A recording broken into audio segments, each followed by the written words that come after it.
All right, The Phantom Tollbooth by Norton Juster. We're on Chapter 11, Discord and Den. One by one the hours passed, and at exactly 5:22, by Tuck's very accurate clock, Milo carefully opened one eye, and in a moment the other. Everything was still purple, dark blue, and black, yet scarcely a minute remained to the long, quiet night.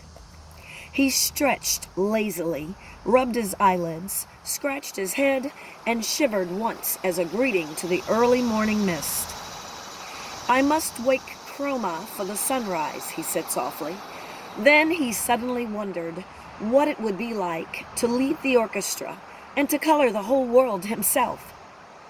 The ideal world through his thoughts until he quickly decided that since it couldn't be very difficult, and since they probably all knew what to do by then, by themselves anyway, and since it did seem a shame to wake anyone so early, and since it might be his only chance to try, and since the musicians were already poised and ready, he would, but just for a little while.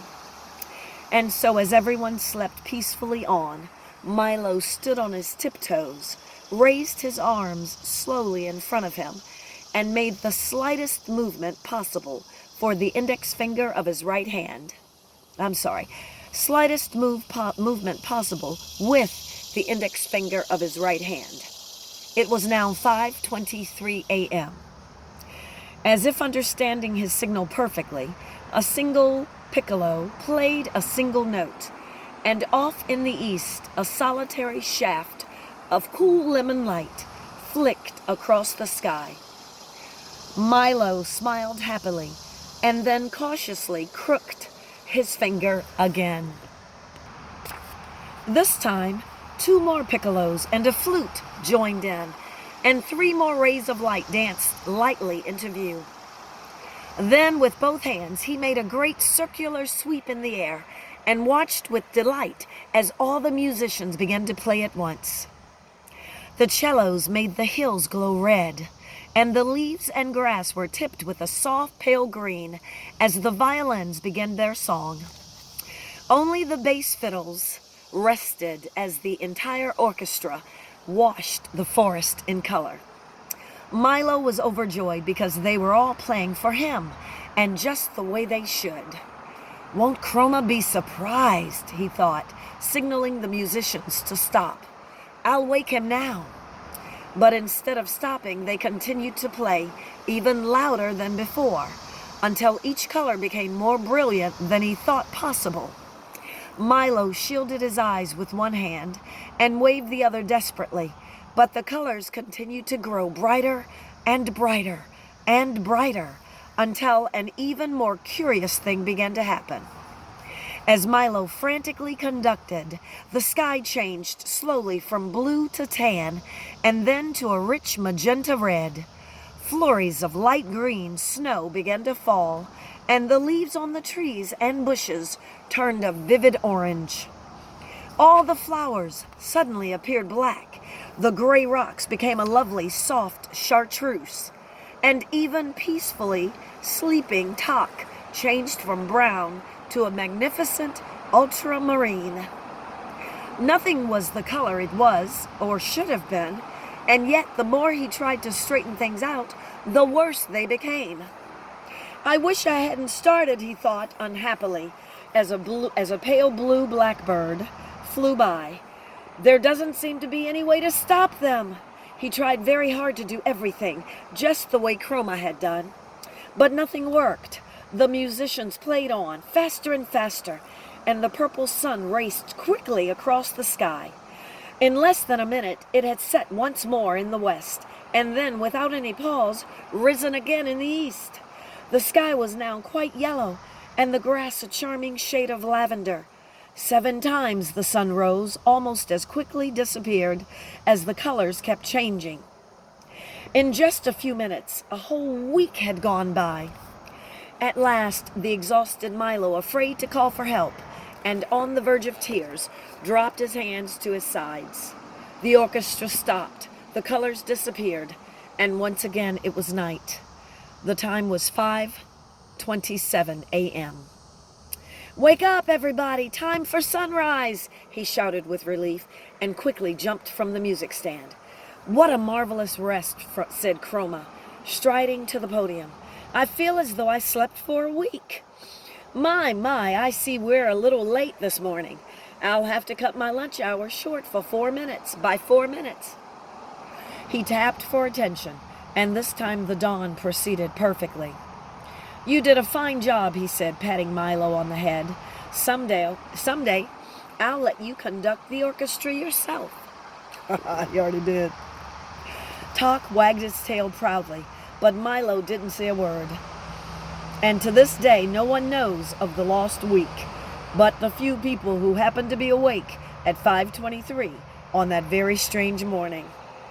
"We'd better get going. We'd better be getting along," said Talk, whose alarm had begun to ring, "for there is still a long way to go."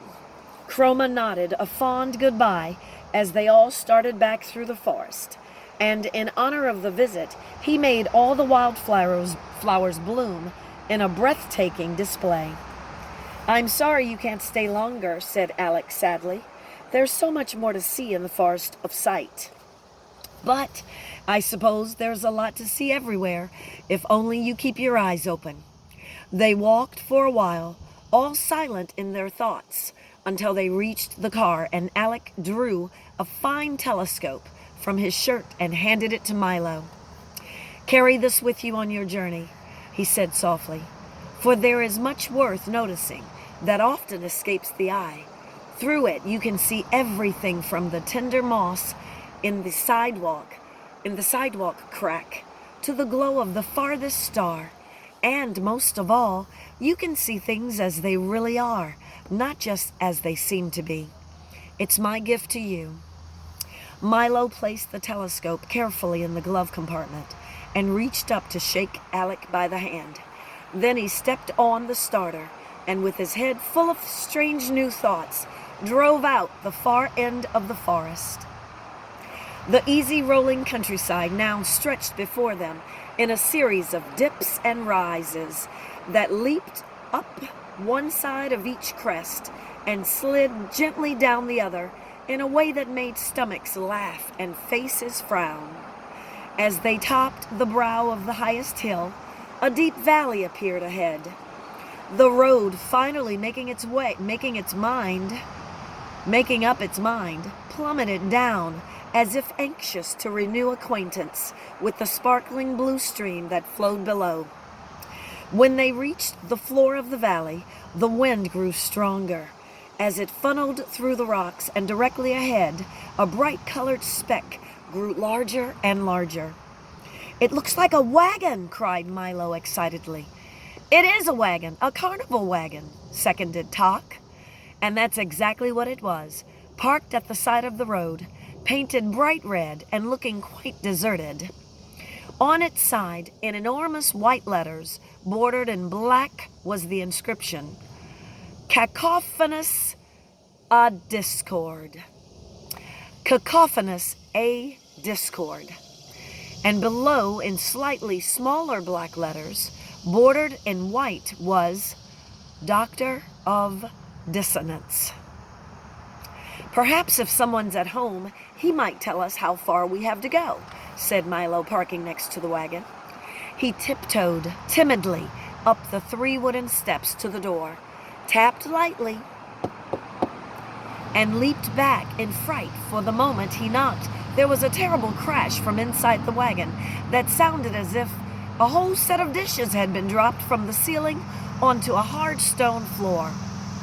At the same time, the door flew open, and from the dark interior, a hoarse voice inquired, "Have you ever heard a whole set of dishes drop from the ceiling onto a hard stone floor?" Milo, who had tumbled back off the steps, sat up quickly, while Talk and the humbug rushed from the car to see what had happened. "Well, have you?" insisted the voice, which was so raspy that it made you want to clear your own throat. "Not until just now," replied Milo, getting to his feet. "Ha! I thought not. said the voice happily. "Have you ever heard an ant wearing fur slippers walk across a thick wool carpet?" And before they could answer, he went on in his strange croaking way. "Well, I don't just stand there. I'm sorry. Well, don't just stand there in the cold. Come in, come in. It's lucky you happened by.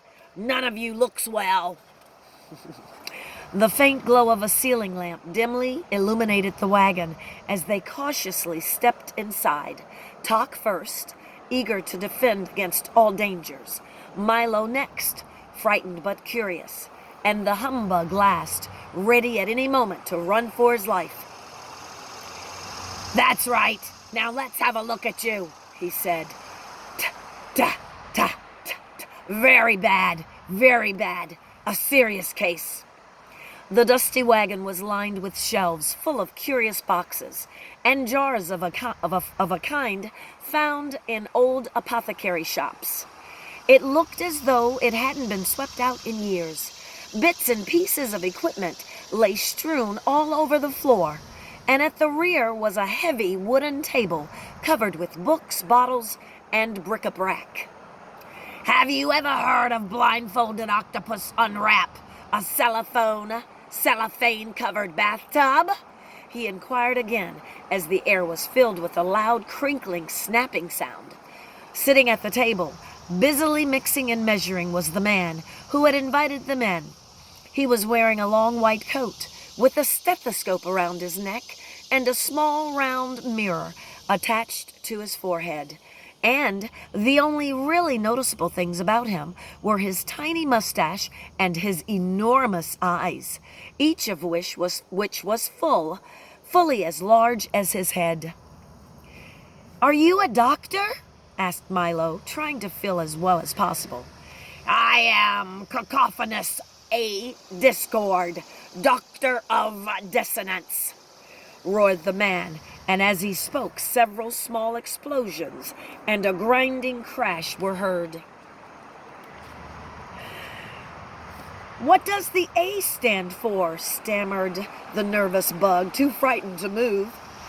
"As loud as possible," bellowed the doctor, and two screeches and a bump accompanied his response. "Now, step a little closer and stick out your tongues." "Just as I suspected," he continued, opening a large dusty book and thumbing through the pages. "You're suffering from severe lack of noise." He began to jump around the wagon, snatching bottles from the shelves, until he had a large assortment in various colors and sizes collected at one end of the table. All were neatly labeled: loud cries, soft cries, bangs, bongs, smashes, crashes, swishes, swooshes, snaps and crackles, whistles and gongs, squeaks, squawks, and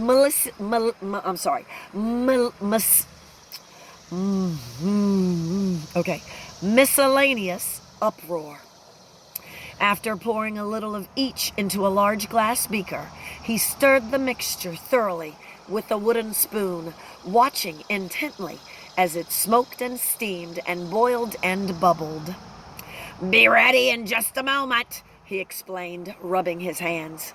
Milo had never seen such an unpleasant-looking medicine and wasn't at all anxious to try any. "Just what kind of doctor are you?" he asked suspiciously. "Well, you might say I'm a specialist," said the doctor. "I specialize in noise, all kinds, from the loudest to the softest, and from the slightly annoying to the terribly unpleasant. For instance, have you ever heard a square-wheeled steamroller roll over a street full of hard-boiled eggs?" he asked, and as he did, all that could be heard were loud, crunching sounds. "But who would want all those terrible noises?" asked Milo, holding his ears. "Everybody does," said the doctor, surprised. "They're very popular today. Why, I keep so busy I can hardly fill the orders for the noise pills, the racket lotions, the clamor salve, and the hubbub tonic. That's all people seem to want these days. He stirred the beaker of liquid a few more times, and then, as the steam cleared, continued. Business wasn't always so good. Years ago, everybody wanted pleasant sounds, and except for a few orders during wars and earthquakes, things were very bad. But then the big cities were built, and there was a great need for honking horns, screeching trains, clanging bells, deafening shouts, piercing shrieks, gurgling drains, and all the rest of those wonderfully unpleasant sounds we use so much of today. Without them, people would be very unhappy. So I make sure they get as much as they want. Why, if you take a little of my medicine every day, you'll never have to hear a beautiful sound again. Here, try some. If it's all the same to you, I'd rather not, said the humbug, backing away to the far corner of the wagon. I don't want to be cured of beautiful sounds, insisted Milo. Besides, growled Talk, who decided he didn't much like Dr. Discord. There's so much illness as there is no such illness as lack of noise. That was Talk. Of course not, replied the doctor, pouring himself a small glass of the liquid. That's what makes it so difficult to cure. I only treat illnesses that don't exist. That way, if I can't cure them, there's no harm done. Just one of the precautions of the trade, my man, he concluded, and seeing that no one was about to take his medicine, he again reached toward the shelf, removed the dark amber bottle, dusted it carefully, and placed it on the table in front of him. Very well. If you want to go all through life suffering from noise deficiency, I'll give it all to the den for his lunch, he said, and he uncorked the bottle with a hollow-sounding pop. For a moment, everything was quiet as Milo, Talk, and the humbug looked intently at the bottle, wondering what Dr. Discord would do next. Then very faintly at first, they heard a low rumbling that sounded miles away. It grew louder and louder and louder, and closer and closer and closer, until it became deafening, ear-splitting roar that seemed to be coming from inside the tiny bottle. Then from the bottle, a thick bluish smog spiraled to the ceiling, spread out, and gradually assumed the shape of a thick bluish smog with hands, feet, bright yellow eyes, and a large frowning mouth. As soon as the smog had gotten completely out of the bottle, it grasped the beaker of liquid, tilted back what would have been its head, if it really had one, and drank it all in 3 gulps. Ah, that was good, master, he bellowed, shaking the whole wagon. I thought you'd never let me out. Terribly cramped in there, master. This is my assistant, Den. The awful Den, said Dr. Discord. You must forgive his appearance, for he really doesn't have any. You see, he's an orphan, whom I raised myself, without the benefit of governess or any other assistance, for no nurse is good nurse, interrupted Den, doubling up with laughter. If you can imagine a thick bluish smog building doubling up with laughter, that is. For I found him, continued the doctor, ignoring this outburst, living alone and unwanted in an abandoned soda bottle without family or relatives. No niece is good niece, roared Den again, with a laugh that sounded like several sirens going off at once, and he slapped at where his knee should have been. And I brought him here, continued the exasperated Discord, where despite his lack of shape of features, I trained. No nose is good nose, thundered Den once again as he collapsed in another fit of hysterics and clutched his sides. I trained him as my assistant in the business of concocting and dispensing noise, finished the doctor, mopping his brow with his handkerchief. Whew. No noise is good noise, exclaimed the humbug, happily trying to catch the spirit of things. That was the humbug, sorry. That's not funny at all, sobbed Den, who went to a corner and sulked. What is it, Den? What is a den? Asked Milo when he had recovered from the shock of seeing him appear. You mean you've never met an awful den before?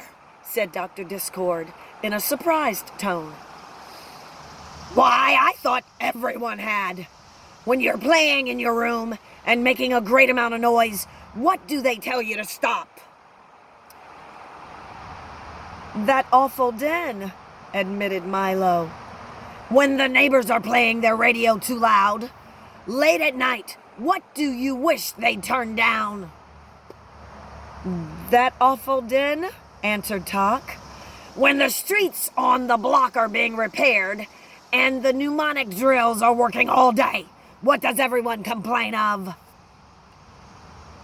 The dreadful row, volunteered the humbug brightly. The dreadful roar, cried the anguished Den. Was my grandfather. He perished in the great silence epidemic of 1712. Milo felt so sorry for the unhappy Den that he gave him his handkerchief, which was immediately covered in bluish, smoggy tears. Thank you, groaned the Den. That's very kind. But I certainly can't understand why you don't like noise, he said. Why, I heard an explosion last week. That was so lovely I cried for 2 days. The very thought of it upset him so much that he began to sob all over again in a way that sounded almost exactly like a handful of fingernails being scratched across a mile-long blackboard. He buried his head in the doctor's lap. He's very sensitive, isn't he? Oh, excuse me. He's very sensitive, isn't he? Asked Milo, trying to comfort the emotional Den. It's true, agreed Dr. Discord. But he's right. You know, for noise is the most valuable thing in the world. King Azaz says words are, said Milo. Nonsense, the doctor roared. Why, when I was a baby, when a baby wants food, that is, how does he ask? He screams, answered Den, looking up happily. And when an automobile wants gas, it chokes, he shouted again, jumping for joy. When a river wants water, what does it do? It creaks, bellowed Den as he collapsed into a fit of uncontrolled laughter. And what happens when a new day begins? It breaks! He gasped joyfully from the floor, a look of utter bliss covering his face. You see how simple it is, the doctor said to Milo, who didn't see at all. And then, turning to the tear-stained, smiling Den, he remarked, Isn't it time for you to go? Where to? Asked Milo. Perhaps we're going the same way. I think not, the Den replied, picking up an armful of empty sacks from the table.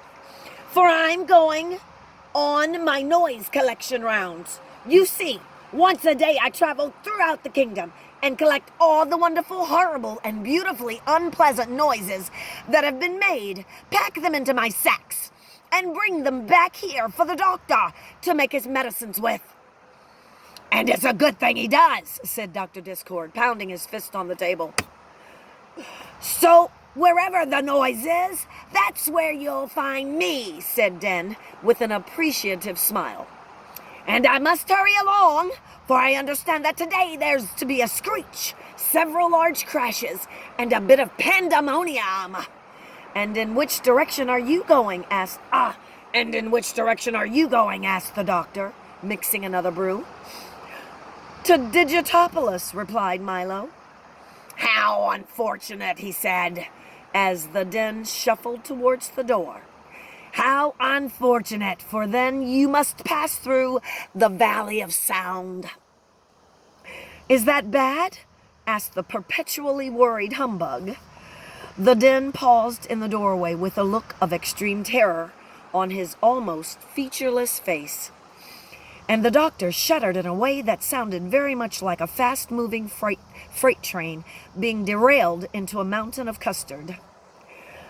Well, you might ask, for you will find out soon enough, was all he would say as he sadly bade them farewell, and the Den galloped off on his rounds. The end of chapter 11.